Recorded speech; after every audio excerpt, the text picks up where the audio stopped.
Hello बच्चों, मेरा नाम एकता है और आज हम करेंगे ये chapter major land forms of the earth. Okay, chapter शुरू करने से पहले क्या आपको पता है हिल क्या होता है? हिल होता है एक लैंड सरफेस जो हाइयर होता है लोकल एरिया से। ठीक है, एक स्टीप हिल होता है जिसका एलिवेशन 600 मीटर से ज्यादा होता है और फिर उसे माउंटेन कहते हैं जब वो 600 मीटर से ज्यादा हो। ठीक है,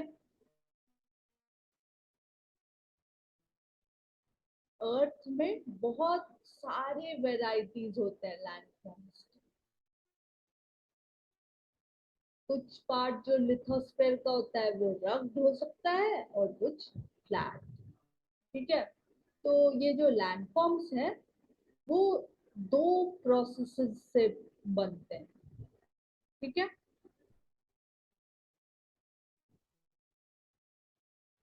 जो अर्थ है उसके अंदर कंटिन्यूअस मूवमेंट चलती रहती है। जो पहला प्रोसेस है उसे इंटरनल प्रोसेस कह सकते हैं हम अभी समझने के लिए। और इससे होता है कि अपलिफ्टमेंट और सिंकिंग होता है अर्थ के सरफेस का बहुत सारे जगह होते हैं। ठीक है, इंटरनल प्रोसेस में।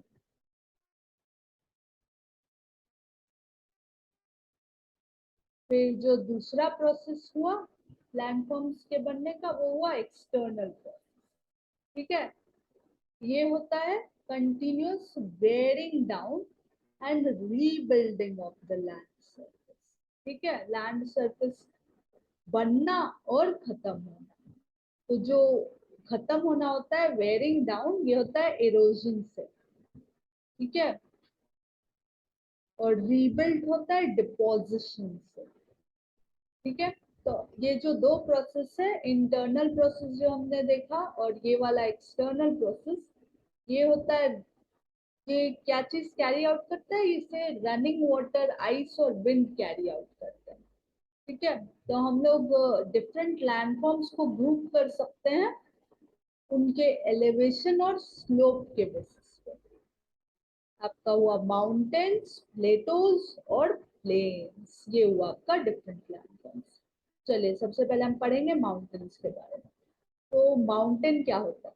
ये होता है natural elevation of the earth surface. ठीक है ना, हमने पढ़ा ना, ये 600 मीटर से ऊपर हुआ तो फिर माउंटेन। माउंटेन में ब्रॉड बेस होता है और स्मॉल समिट, ऐसा हो सकता है। ठीक है, ये हाइयर होता है अपने आसपास के एरिया से, जैसा हिल भी था पर हिल 600 मीटर से नीचे होगा। कुछ माउंटेन्स क्लाउड से भी हाइयर पहुंच जाते हैं। ठीक है, अब जैसे जैसे ऊपर जाएंगे वैसे क्लाइमेट ठंडा होता जाएगा। ठीक है, कुछ माउंटेन्स परमानेंटली फ्रोजन होते हैं, आइस रहता है उसमें, जिसे कहते हैं ग्लेशियर्स। कुछ माउंटेन्स सी के अंडर होते हैं। क्योंकि माउंटेन्स का क्लाइमेट बहुत हार्श होता है तो बहुत कम ही लोग रहते हैं माउंटेन एरियाज में। क्योंकि स्लोप्स स्टीप होते हैं, उतना लैंड अवेलेबल नहीं होता है माउंटेन्स में फार्मिंग के लिए। माउंटेन्स को अरेंज किया जा सकता है लाइन में, जिसे हम रेंज कहेंगे। ठीक है, बहुत सारे जो माउंटेन सिस्टम्स है वो सीरीज ऑफ पैरेलल रेंजेस रहते हैं। ठीक है ना, जो कि एक्सटेंड होते हैं हंड्रेड्स ऑफ किलोमीटर्स तक। हिमालयाज, एल्प्स, एंडस, ये सब हुए आपके माउंटेन रेंजेस जो एशिया में पाए जाते हैं, यूरोप में पाए जाते हैं, साउथ अमेरिका में पाए जाते हैं।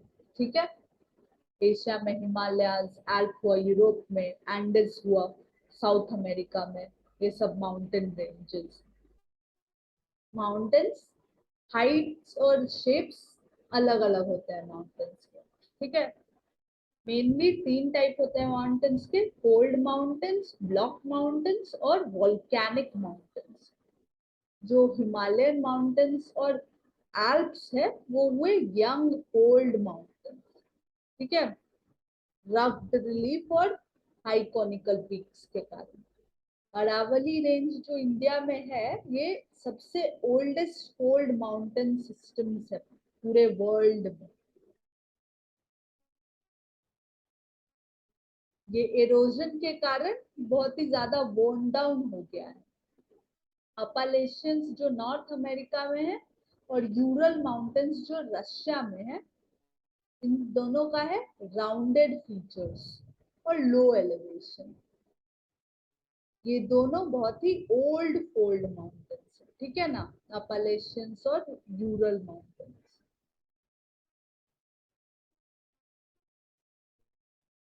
फिर हमने फोल्ड माउंटेन्स देखा, अब देखते हैं ब्लॉक माउंटेन्स। ये जो क्रिएट होते हैं तब जब बहुत लार्ज एरियाज जो है वो ब्रेक हो जाते हैं और डिस्प्लेस हो जाते हैं वर्टिकल, ठीक है। जो अपलिफ्टेड ब्लॉक्स होते हैं उन्हें हॉर्स कह सकते हैं और जो लोअर्ड ब्लॉक्स है उन्हें ग्रेबन कह सकते हैं। जो राइन वैली है और जो वॉस्जेस माउंटेन है यूरोप में, ये एग्जांपल्स है उस तरह के माउंटेन सिस्टम्स, ठीक है।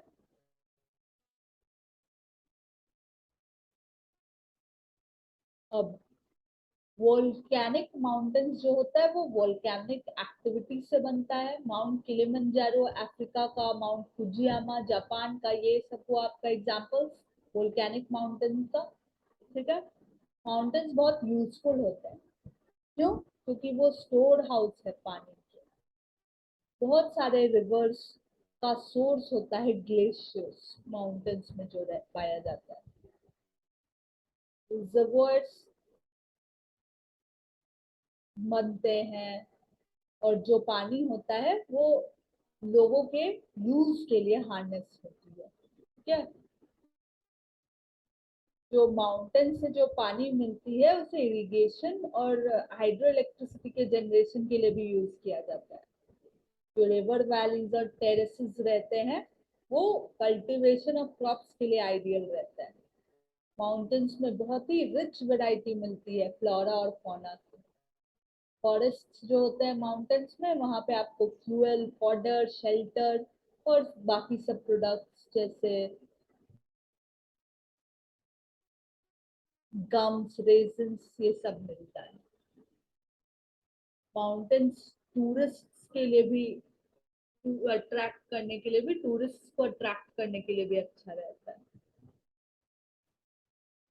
क्योंकि माउंटेन्स का सीनिक ब्यूटी जो रहता है उसके कारण।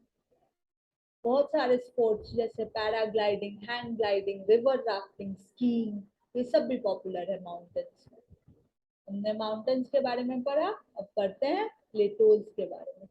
प्लेटो क्या होता है? ये एक एलिवेटेड फ्लैट लैंड रहता है, ठीक है। माउंटेन्स के बारे में तो हमने पढ़ा ना, वो थोड़ा कॉनिकल टाइप का रहता है।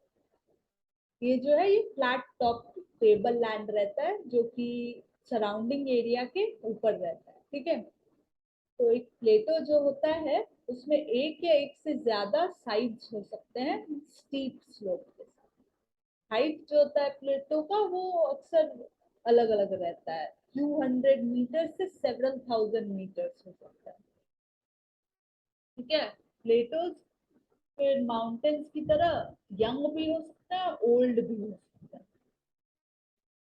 डेक्कन प्लेटो है इंडिया में जो कि ओल्डेस्ट प्लेटोज में से एक। फिर ईस्ट अफ्रीकन प्लेटो है केन्या में, टांजानिया में, युगांडा में। और वेस्टर्न प्लेटो है ऑस्ट्रेलिया में। तिबेतन प्लेटो भी है जो कि हाईएस्ट प्लेटो है वर्ल्ड का। इसका हाइट 4000 से 6000 मीटर्स है above the mean sea level. Plateaus बहुत यूजफुल होता है क्योंकि वो रिच होते हैं मिनरल डिपॉजिट्स में। बहुत सारे माइनिंग एरियाज होते हैं वर्ल्ड के जो प्लेटोज में रहते हैं। अफ्रीकन प्लेटो जो है वो गोल्ड और डायमंड माइनिंग के लिए जाना जाता है। इंडिया में huge reserves of iron, coal and manganese मिलते हैं छोटा नागपुर प्लेटो में। प्लेटो एरियाज में बहुत सारे वाटरफॉल्स भी मिल सकते हैं। रिवर बहुत हाइट से गिरती है ना। इंडिया में हुंदरू फॉल्स जो है छोटा नागपुर प्लेटो में, ये सुवर्ण रेखा में, और जो जॉग फॉल्स है कर्नाटका में, ये दोनों जॉग फॉल और हुंदरू फॉल एग्जाम्पल हुए जो प्लेटोज में वाटरफॉल्स रहते हैं उस। फिर लावा प्लेटोज भी होते हैं जो कि रिच होते हैं ब्लैक सॉइल में, जो कि फर्टाइल होता है और कल्टीवेशन के लिए अच्छा होता है। बहुत सारे प्लेटोज में सीनिक स्पॉट्स भी होते हैं और वो भी टूरिस्ट को अट्रैक्ट करता है। तो प्लेटोज पढ़ा, अब पढ़ते हैं प्लेन्स। प्लेन्स होता है large stretches of flat land, ठीक है। यूजुअली वो 200 मीटर से ज्यादा नहीं रहते हैं और वो भी सी लेवल के ऊपर रहता है, ठीक है। 200 metre above the sea level. कुछ प्लेन्स बहुत ही लेवल्ड रहते हैं, कुछ स्लाइटली रोलिंग अंडुलेटिंग टाइप के भी हो सकते हैं। ज्यादातर प्लेन्स रिवर्स और उसकी ट्रिब्यूटरीज से बनते हैं। रिवर्स फ्लो डाउन करती है स्लोप्स में माउंटेन्स के और इरोड करती है, ठीक है, प्लेन्स को। वो एरोडेड मटेरियल को फिर कैरी फॉरवर्ड करेगी और फिर उसको डिपॉजिट करेगी दूसरे लैंड पे, ठीक है। तो उसमें आएगा आपका स्टोन, सैंड, सिल्ट, ठीक है, अपने वैलीज में। इस डिपॉजिट से आपका प्लेन फॉर्म करता है। जनरली प्लेन्स बहुत ही फर्टाइल होता है। ट्रांसपोर्ट नेटवर्क का कंस्ट्रक्शन प्लेन्स पे इजी रहता है। तो प्लेन्स यूजुअली सबसे थिकली पॉपुलेटेड रीजन्स होते हैं वर्ल्ड के। कुछ लार्जेस्ट प्लेन्स होते हैं रिवर के बने हुए, जो कि मिलते हैं आपके एशिया में और नॉर्थ अमेरिका में। यहाँ पे एग्जांपल दिया है एशिया में, गंगा और ब्रह्मपुत्र रिवर जो इंडिया में है, और जो यांगजी चाइना में है। प्लेन्स बहुत ही यूजफुल एरियाज होते हैं ह्यूमन हैबिटेशन के लिए। यहाँ पे बहुत सारे लोग रहेंगे क्योंकि ज्यादा फ्लैट लैंड अवेलेबल है हाउस बिल्ड करने के लिए, कल्टीवेशन के लिए। क्योंकि सॉइल फर्टाइल है तो लैंड यहाँ का हाईली प्रोडक्टिव रहता है कल्टीवेशन के लिए। इंडो गैंजेटिक प्लेन्स भी है इंडिया में, जो कि डेंसली पॉपुलेटेड रीजन है सबसे इंडिया का। फिर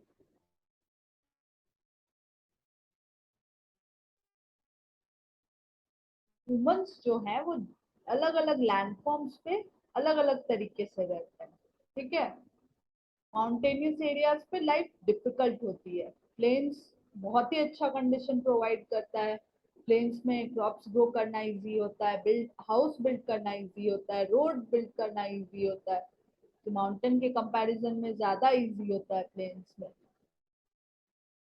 कुछ कभी कभी ऐसा होता है कि नेचुरल कैलामिटीज जैसे earthquake, volcanic eruption, storms, floods, ये सब बहुत ज्यादा डिस्ट्रक्शन कॉज कर देती है, तब loss of life and property होता है।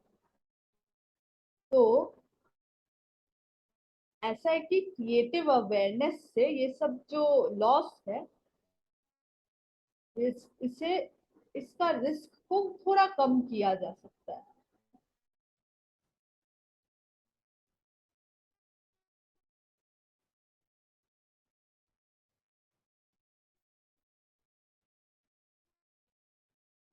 जैसे जो हाउसेस अगर फर्टाइल लैंड पे बनती है तो फिर वो तो लैंड का यूज बहुत ही वेस्टफुल मैनर में हो रहा है ना।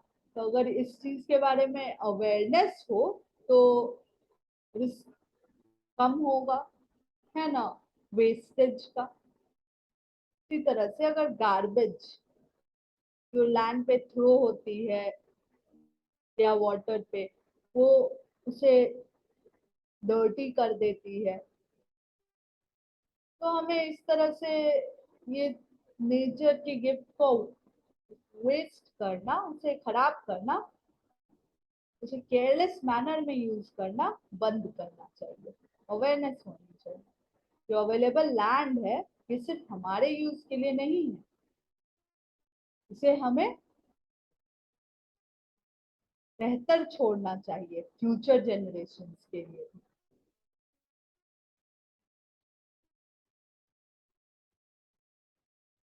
और इसके साथ होता है हमारा ये चैप्टर खत्म।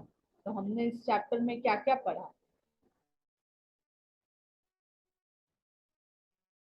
हमने पढ़ा major landforms of the earth के बारे में। हमने पढ़ा लैंडफॉर्म्स कैसे बनते हैं इंटरनल प्रोसेसेस से, जिसमें आपका आता है upliftment and sinking of the earth surface, ठीक है। और एक्सटर्नल प्रोसेसेस से, जिसमें इरोजन और डिपोजिशन आता है। डिफरेंट टाइप्स ऑफ लैंडफॉर्म्स के बारे में पढ़ा हमने, माउंटेन्स, प्लेटोज और प्लेन्स के बारे में। हमने पढ़ा माउंटेन्स के बारे में डिटेल में, कैसे डिफरेंट टाइप्स ऑफ माउंटेन्स होते हैं, fold mountains, block mountains, volcanic mountains.